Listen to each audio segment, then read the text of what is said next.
The Spin-Off Podcast Network. Talofa lover, I'm Madeline Chapman, editor at The Spin-Off. If you have the means, consider supporting our high-quality journalism by becoming a Spin-Off member. Sign up now at thespinoff.co.nz/donate.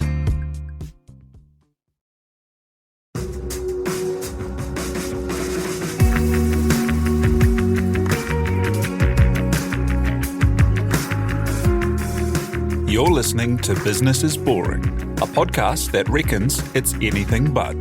Business is Boring is brought to you by Spark Lab, offering inspiration and practical advice to help businesses find their edge.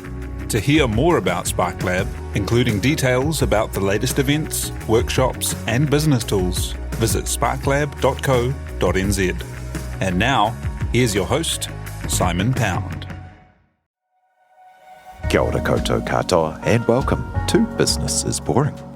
We often talk on this show to entrepreneurs building businesses themselves from the beginning. But many of the listeners of this show and the people who care about business are working inside companies, which is where the idea of an intrepreneur comes in, a person who, within a company, creates a new business unit or innovation, running it like a company themselves. So today we're talking to someone who's charted this path. Clem Devine is a designer who's worked across some of New Zealand's best agencies like Alt Group and Richards Partners, and now has built from the ground up the brand practice at Jasmax, one of New Zealand's largest and most awarded architecture firms. There, Clem works with architects and clients on wayfinding, brand experience, and adding character to spaces. Clem lives with sensory disabilities and has had to manage situations and a status quo so often built without accessibility needs in mind. Although it's something Clem hasn't talked about much up to now, the importance of making room for everyone's superpowers and experience has made him an advocate for inclusivity in the workplace and our shared spaces. To talk the journey, design, and what's next, Clem Devine joins us now. Tēnā koe, thank you for being here. Kia ora, Simon. Hey, so tell me about your start in design. What led you to that world? So my uncle was a well-known designer. His name's Les Mason, and he was a raconteur, a provocateur, a great designer and artist, and he had his own practice in Melbourne. And so he's my dad's sister's husband. He's passed away now.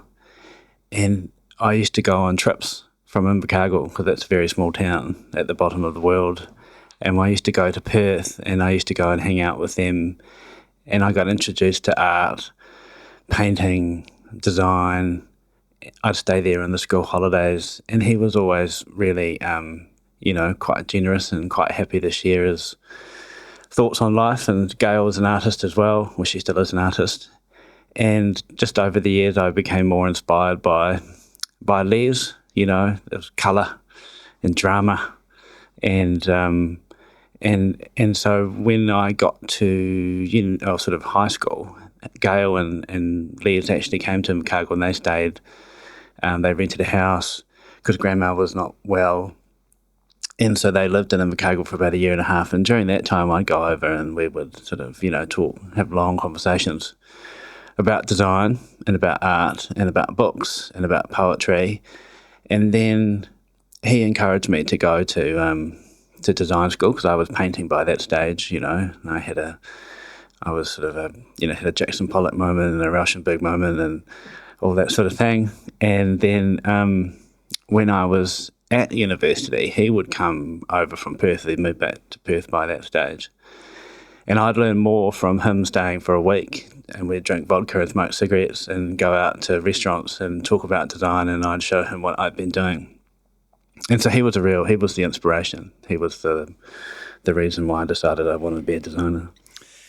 And what attracted you into the world of design? Is it such a cool thing? Like, it's communication. It's like, I've got an idea that it's like the new art. Like in the olden days, art was something everyone understood, even if they weren't literate. And now design is the thing that everyone understands, when it's working at its top. Like, but it's also kind of, prestigious and interesting and at the front of culture. And what in that world kind of grabbed you in the first instance? Well, I think what Les had always spoken about was that you could have a commercial creative practice. And, he said being an artist is quite hard work and you might not make that much money. But being a designer or being a creative person is, as fulfilling. The difference between art and design, obviously, is an artist will have a particular thing that they grind away at, a wound, as Peter McClevey might say, for a long time. Whereas with design, you can have lots of different engagements and assignments and problems to solve, and it can still be really conceptual and have that craft-based element to it. And I mean, I've got ADD, so I mean, I'm always interested in lots of different things all of the time, and so that's probably why it appealed. But at Massey University, that at the time that I was there, the pedagogy was based on the Bauhaus, and that's art and design, culture, how that interacts with each other, and it, about making things, having an idea and then trying to develop that into something that kind of creates a reaction. And it's a real kind of problem solving, right? Like, design as a discipline is like, we've got this thing we need to communicate, or a feeling we need to create, or a connection to forge. And these are the resources we have. This is the time we have. These are the media that we're going to be playing with. And then you've got to come up with the thing that like answers all that, but also answers like the people's taste and personalities that you're dealing with. Yeah. Like, it's a real Rubik's Cube, right? It is. It's a puzzle. And I think what the design that I sort of was trained to do was always constraints are really important, right? Do you know what I mean? So often the best projects are the ones that have like clear constraints, whether that's from just the condition of the project or the assignment, or what the problem is that you have to solve. I mean, if you have unlimited constraints, well, then you could be an artist, because an artist, they don't have constraints. They can do what they like.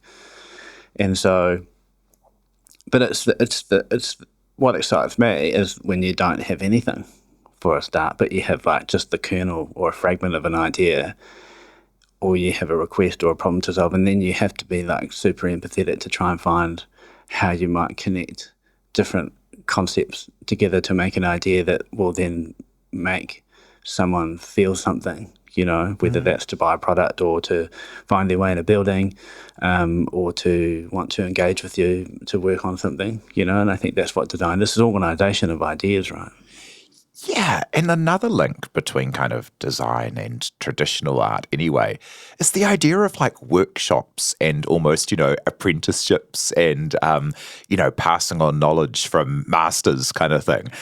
And that's what you've got in design in a big way, right? Like you get these great outfits that are led by people who have, very strong personal style or kind of ideas. And you've worked at some fantastic design studios that very much fit that kind of master workshop model, eh? Yeah, that's right. Well, the studio, right? That's a key idea and a concept in itself, where it's a place where people can come and, feel challenged, feel excited, be inspired, and there's people there that will kind of look after the spirit of that place. So the studio is really important. I actually did a magazine a few years ago with my friends Sam and Zoe called Studio Magazine, funnily enough, because we got quite interested in doing a personal project when Zoe and I were working at Alt Group at the time.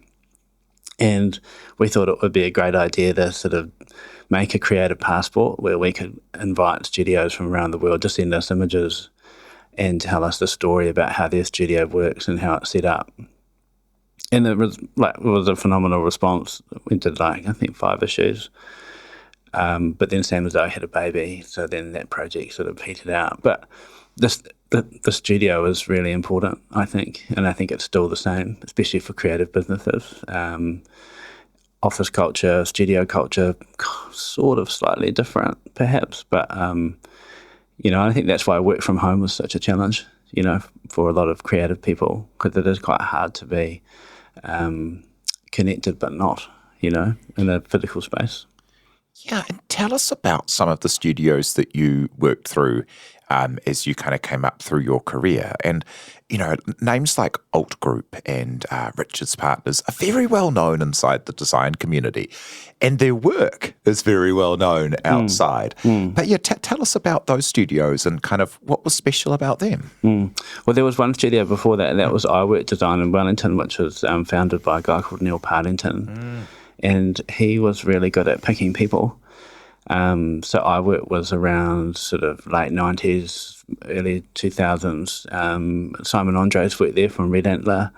Tana Mitchell, George Clark, other designers which have gone on to, do other things.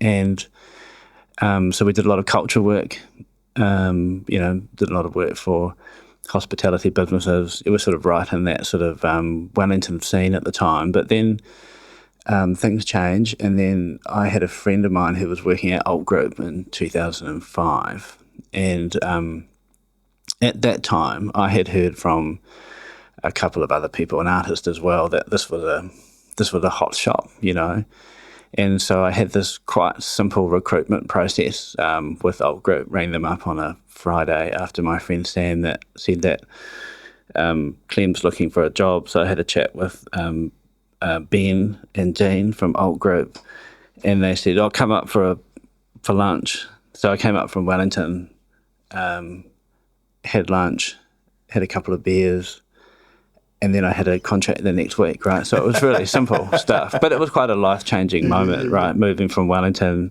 I was looking for a role at the time, and I spent 8 years there, and then moved to Auckland, 2005, and at that time, Alt Group were really doing things that weren't done in the sort of brand, strategy and identity space. They were a studio in all sense of the word. I mean, it's Alt Group, but it's just changing it from, art to alt to, design. And they, because Ben and Dean are they are artists, and they went to Elam, and Ben was a painting teacher at the Royal College of Arts. Dean's a sculptor. And so they use art thinking to unpack problems. And because artists are really good at this, they're really good at the conceptual side of trying to wrestle with a kind of a slippery problem. And so they had a studio in Blake Street, 2 apartments with a wall knocked down between them. It was all about lunch, it was about food, it was about working hard and then working late, which was great at the time. I didn't have any children. And we just did some phenomenal work together because there was a great studio environment, there was a great group of designers working together. And so I spent eight years with them, worked on the Auckland Art Gallery with Dean, worked on Studio One, which is the old police station, which is a community art centre with the drips on it. So we turned a building into a logo. And yeah, I had a really interesting time. I learned a lot of things about how to make great work, learned some other things about how I'd want my team to operate and to run, because I always think when you're working with others, you're taking the best from what they do, making your own decisions about, based on your own value sets, what you would do a bit differently. And so I took that to Richard's Partners, and I've worked with Brian Richards, who's a fairly well-known raconteur, again, another raconteur, a character, a visionary, and he has been involved in a lot of early startup businesses. I think he was a bit far ahead of the times, perhaps, but he always took a really professional sort of approach to how he would like to create value for those early businesses, So he worked with Jeremy Moon, helped him sort of create the first narrative and strategy for Icebreaker. And he's got a great story about that, how Jeremy, didn't really have that much money at all, but paid Brian a lot of it to create the foundation of what Icebreaker would become. And Brian always ruefully remembers that maybe he should have foregone some of those fees for a stake in the business, But at the time, you're just trying to solve a problem. It's really hard, as a creative person, as a business owner, as a consultant, to be able to take that longer-term view. But yeah, no, so I worked with Brian for a few years, built a good team, and there were lots of interesting opportunities that I was able to sort of experience. And I got to live my dream of being a creative director. He gave me that opportunity to set a vision for the type of work that we'd like to do. And that was a challenge for him, from time to time. But I think he could see the value that was being created. And it's always quite hard to marry strategy, like kind of really kind of logical thinking with what it might look like. And I think that's always the tension point in a lot of design studios, a lot of brand strategy studios. And the ones that get it right, they're phenomenally successful. And the ones that don't, it can be quite a hard place to be. And I think, that's kind of an evolving situation. I mean, there's lots of different types of studios now. Back when I was starting, it was a design consultancy, it was very serious, and you would do logos, right? And then once you got the logo done, it was like, have a breather, and then you do the annual report. Yeah. What do all these words, because like when you're in or adjacent to the design community, right? Like things like creative director and logo and wordmark and even the difference between font and type or whatever become very well known. But outside, it's all kind of one soup. Hey, that's right. How does a design studio work? So you talk about a couple of people there who are leaders, who are real characters, and Alt are so well known for really being pioneers in the value of very very high quality design for big companies as like a way to increase their value. Like Fisher and Paykel, for example, so part of that narrative of that company becoming a luxury brand, essentially, right? That's right. And then, Richard's Partners, where, the strategy was such a key driver of that shop over many years, and proving the value of strategy to business as well. That's right. Yeah. And so what does a creative director or a design director do in these spaces?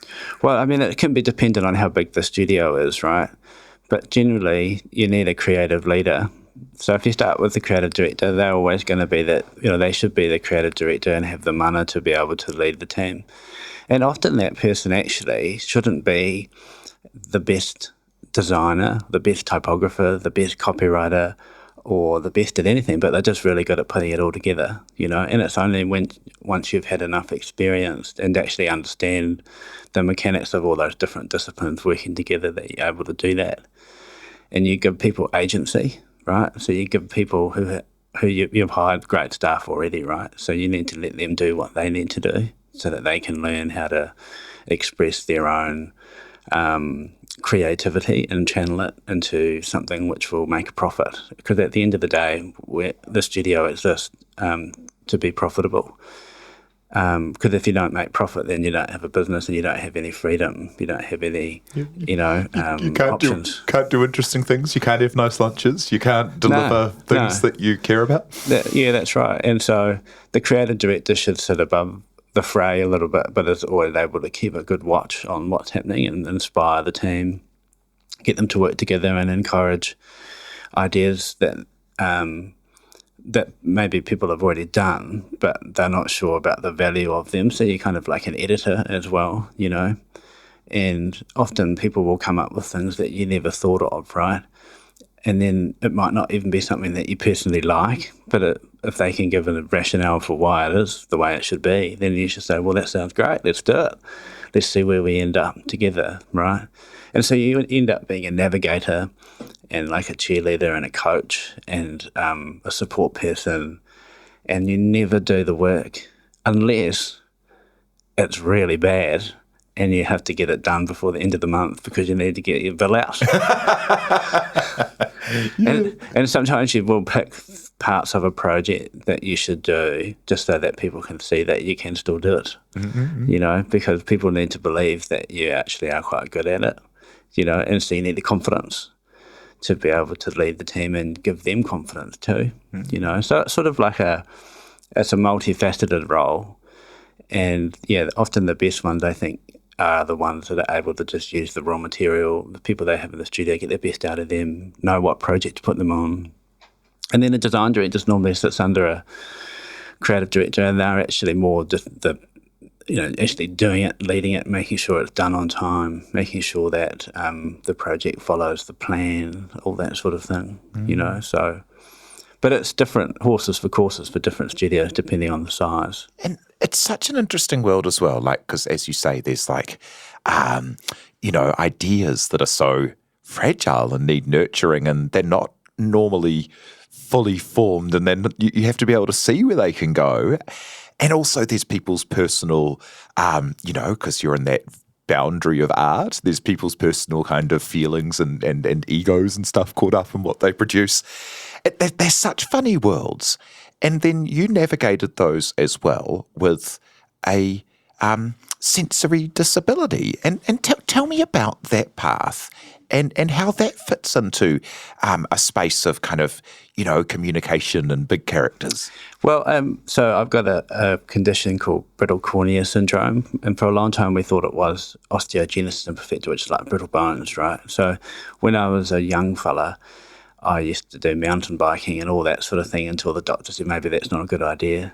So I had a couple of injuries when I was younger, so I only have one. I can only see out of one eye, right? So being a graphic designer, that's great because the world is flat,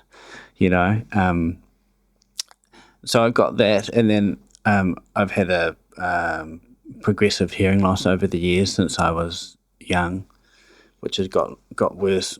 And I got into my 20s, and so now I have 2 cochlear implants, which is like off the hook, incredible, amazing. Like I would be using sign language by now.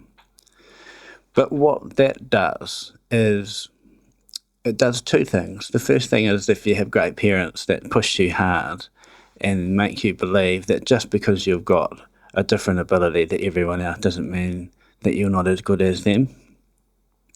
I remember going to I went to the Parafed Games in Australia because I was a competitive swimmer, because that was probably the only sport I could do with my disabilities. It was actually quite good for me. And so I went to these games in Sydney because I've been competing with able-bodied or people that didn't have the same different abilities. They had better abilities than I have.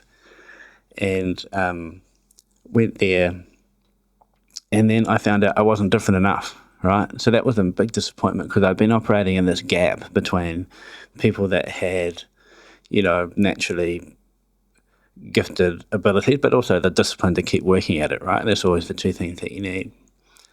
And so, Mum and Dad, they were both great supporters through the education system and through sports. I always got the support that I needed to be able to get a bit closer to maybe where those people, people in the middle of the bell curve were.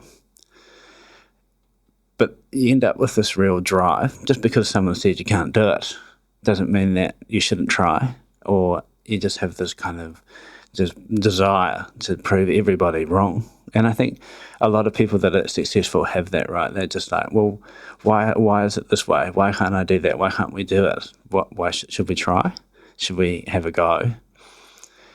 And so you end up building a lot of strategies around how you can just try and compete, like just get onto somewhere closer to the playing field, right? But the playing field's always tilted in different ways, but it does give you a bit of extra fire. I think having different abilities, having a disability, which isn't the norm, right? Because Mum always said to me, no one's going to give you a break. Right, no one's going to, just because you can't see or because you've got 2 cochlear implants, they don't care, right? You have to make it happen. And I think that passion probably quite helpful in design and creativity because you don't know what you're doing at the beginning of the project anyway.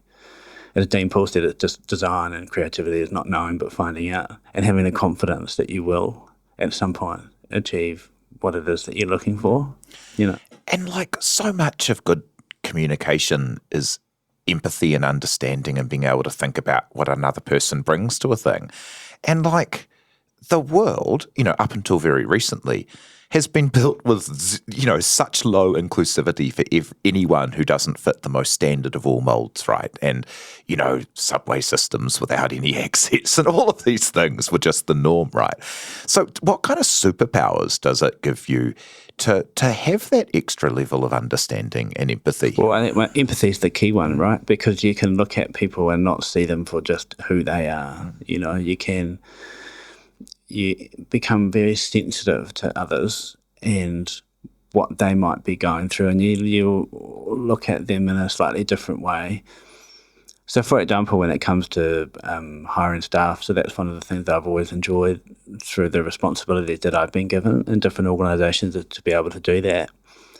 Is I like looking for those that don't fit the traditional model of what they should be doing. But I can see they've got the hard skills, and they've got the application, or they've got the drive to want to do it.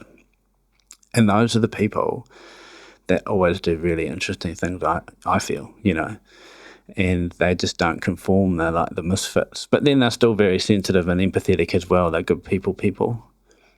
And so I like to surround myself with those types of people. I really don't get along with people that don't fit that particular way of looking at the world, you know what I mean? Yeah. So then we'll be back in a moment with Clem Devine to talk about building the brand practice at Jasmax and what's next.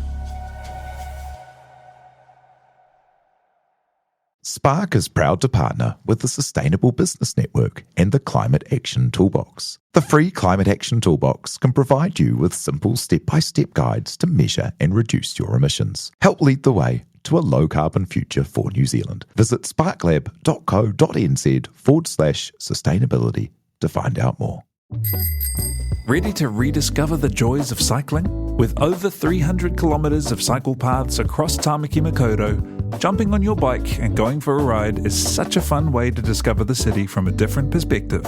Cycling is getting more and more popular across Auckland, so now's a great time to join the hype and give cycling a go. Head to at.govt/cycling to find your nearest cycleway today.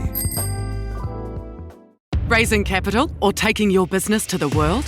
Investment Fix has the lowdown on everything you need to make it happen. This season, we're exploring the US market, the opportunities it offers, what it takes to grow a business there, and the best way to approach investors. Join some of the superstars of the investment and business world as they share advice from their time in the US so you can make your mahi count in this massive market. The Investment Fix podcast, brought to you by Invest New Zealand. Tune in today.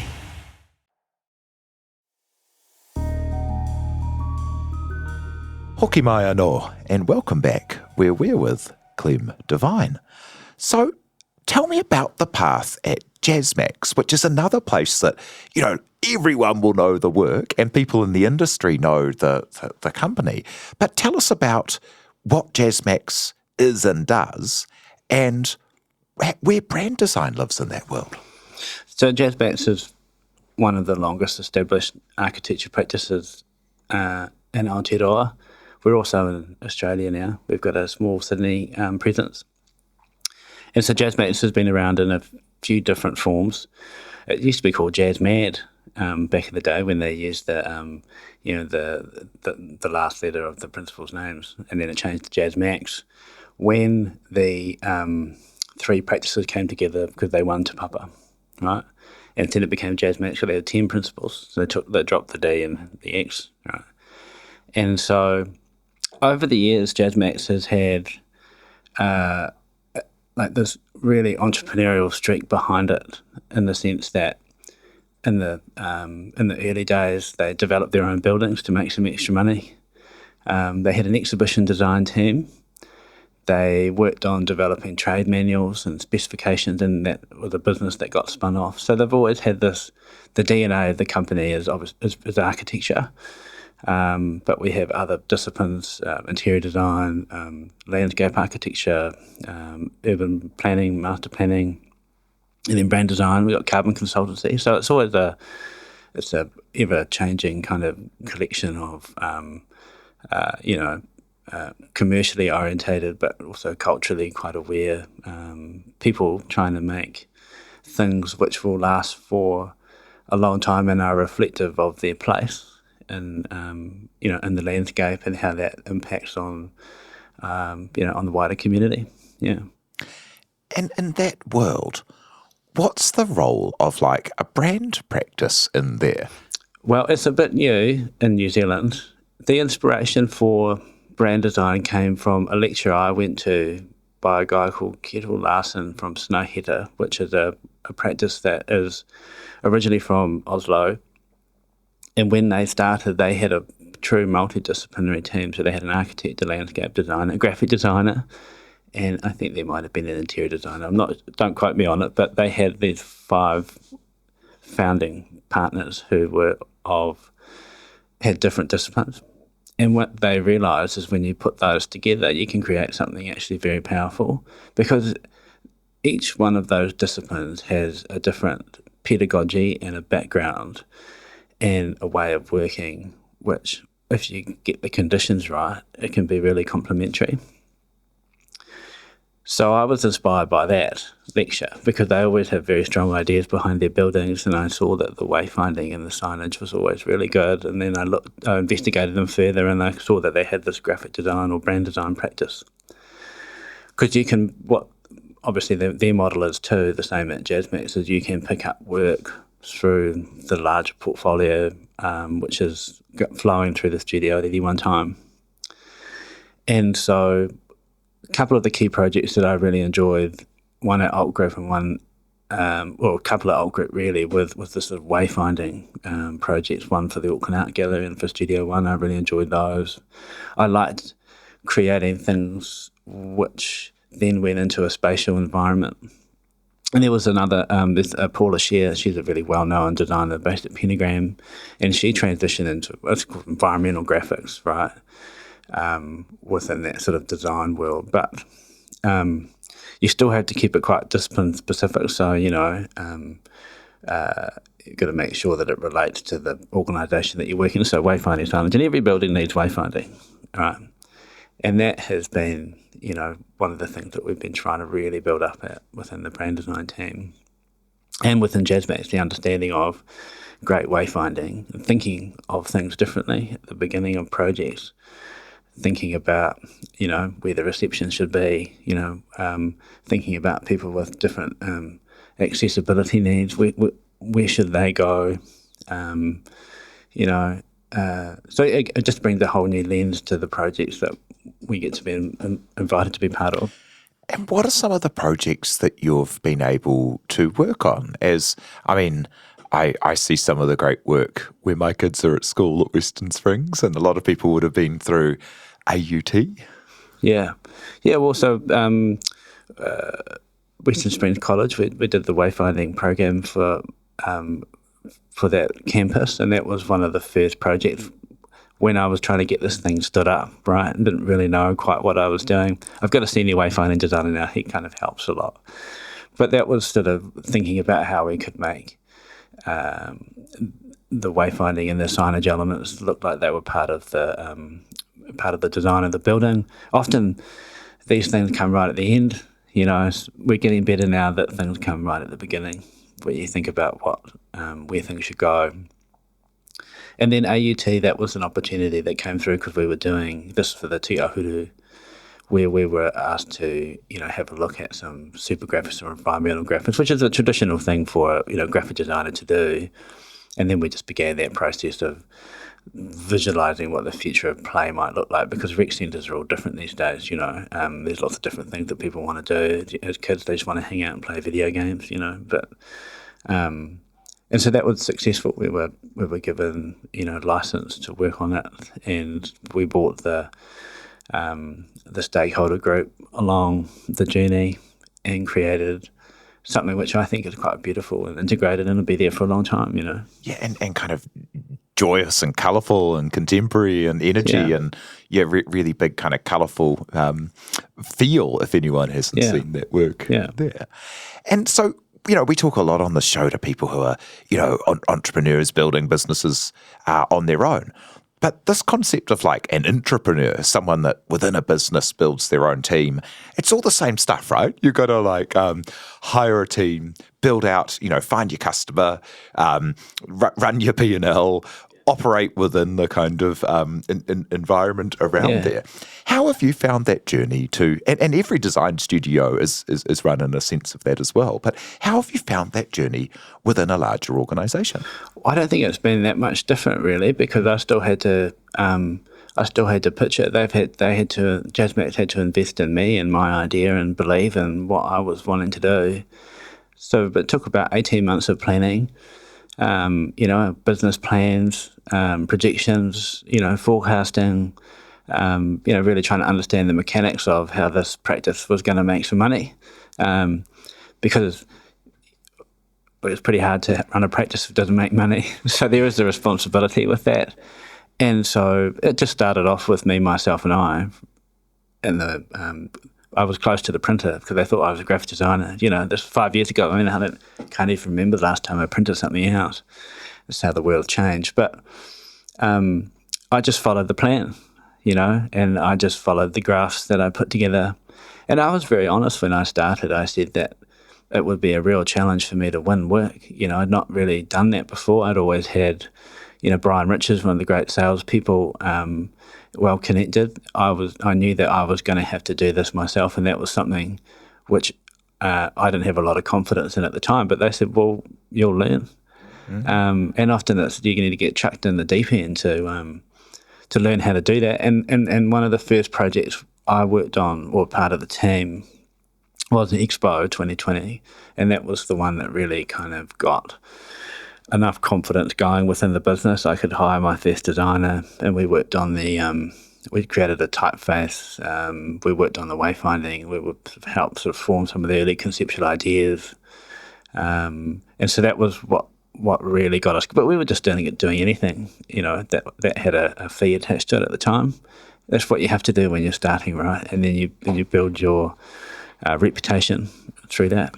Yeah. And what's the impact that you're wanting to make with your work and what you're doing within this? Like, is this kind of a new norm where we see kind of more of the brand design, the graphic design and that thinking in these projects?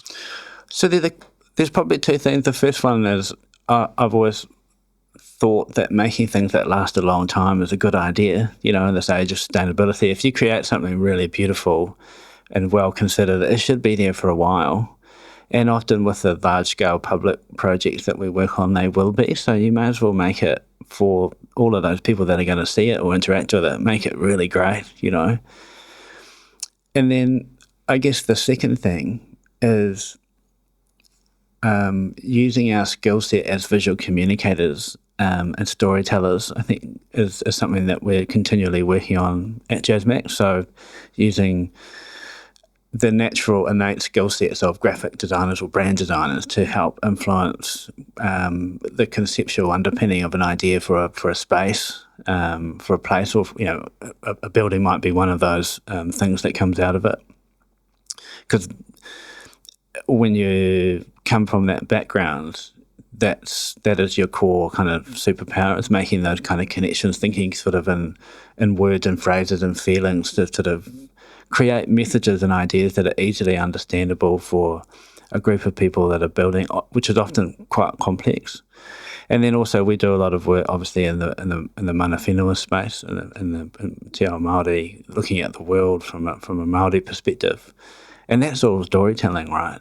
And that's all very conceptual. And so it's sort of, I feel we can add a lot of value in how we speak about our projects, how we speak about the way we like to do things, And so, I mean, we worked on, obviously, we thought, well, we need to do a rebrand. That was the first thing I pitched in when I started. So I thought, well, maybe that might be a good idea. And that was a really interesting kind of exploration of going deep into a business, doing it from within. And it was, wow, it was hard work. But it was amazing at the end, right? And I think everyone was able to kind of coalesce around this, the way that we presented ourselves was more reflective of where we wanted to be. And speaking about those superpowers and being able to, learn things from other places like Te Ao Māori, how do you think businesses can create more space and be more inclusive for more people who do have the superpowers that come from living with disability or lived experience or those things in life? Well, I think it's about we talked about this before, about being empathetic, seeing the world through other people's eyes and not making assumptions. I think we do that a lot anyway within our practice, that you kind of have to make some assumptions, but they should always be left pretty open. And I think being dogmatic about the way that things should be you're never going to go further than what the dogma says. And so, because obviously there's a lot of work being done at the moment around the sort of LGBTQIA plus community, and I'm a co-chair of the Diversity and Inclusion Committee, because Jasmax takes this stuff really seriously, trying to work towards kind of reprogramming the way that we look at some of those long-held dogmatic ways of looking at the world and the way things should be. And it's actually it can be quite challenging. But it's just being open and unpicking and asking why is it the way it is? Like, where's something coming from? Like, how could that be better?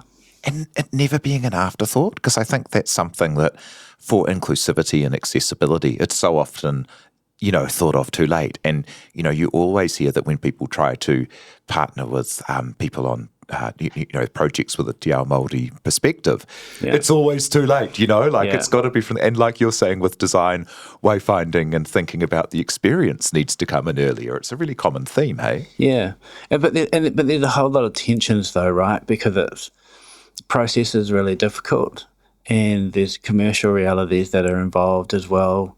So there is lots of nuance and complexity, but designers are really good at it. Like, they love the ambiguity. If you don't like the ambiguity, I mean, creativity in design is not the space for you, So being comfortable, being uncomfortable is quite helpful, and also being quite reflective. I think designers or creative people, they should be quite reflective. So I've had lots of confrontational experiences, either within the studio or I've been in some confrontational spaces where I haven't understood enough, especially in that Te Ao Māori space, haven't understood enough and shouldn't have been there. So, but then you get more cautious, but then you sort of understand who you can work with or who, you make your own way through that. But it's always been very respectful. And I think that's the other thing with people that have different abilities, just be very respectful. They might be an absolute savant at something. They might be, or who they are is just amazing anyway. And so it's never, assuming or judging, sort of, you can pass judgment on that later, depends on how they treat you in response, right? Yeah, love it. And as a final thought, you've been involved in some, phenomenal projects and built this new concept into this business. Like, looks really successful from the outside, right? But what will success be for you? What's the thing you're working towards? I think that just sustaining it, right? Because it's a practice, and creating space for others that work with me to assume responsibility and to manage their projects and to be successful and have agency in their own right. My designer, Aaron, who's been with brand design with the project since the beginning, he built his own house last year, which is phenomenal. He's 30 and he built a house in Otahu, and he used friends and family favours. I think one of his friends is an architect, but obviously he got a lot of ideas from the Friday night drinks table at Jasmax, and he's done that himself. And I think isn't that amazing that the project created space for him to feel confident enough to build his own house, he's from South Auckland, and I just think, how cool is that, And then obviously the project work's really important, but at the end of the day, the people that care about you are normally the people that you work closely with. Yeah, love it. Well, thank you so much for coming and sharing the story so far, and can't wait to see where you take it next. That's Clem Devine, Associate Principal at Jasmax. Kia ora. Kia ora, thanks Simon. So thank you to Clem, to you for listening, and for everyone who helps make this happen, like our producer Samuel Robinson. Do follow Business is Boring wherever you get your podcasts, and be sure to rate and leave us a review if you like what we do. E nohora. From the Spin-Off Podcast Network, that was Business is Boring, brought to you by SparkLab. Make sure you're following Business is Boring wherever you get your podcasts. And for more information on SparkLab, visit sparklab.co.nz. K-pop to me means more than just listening to music.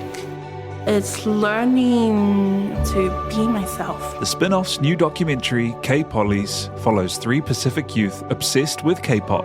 In a one-off documentary, see what they've found in Korean pop culture and how they bridge it with their own. When you start dressing, looking different, everyone side-eyes you. But in K-pop, they're just like, no, like celebrate yourself. Watch K-Pollies today at thespinoff.co.nz/videos. Made with the support of New Zealand On Air. The Spin-Off Podcast Network.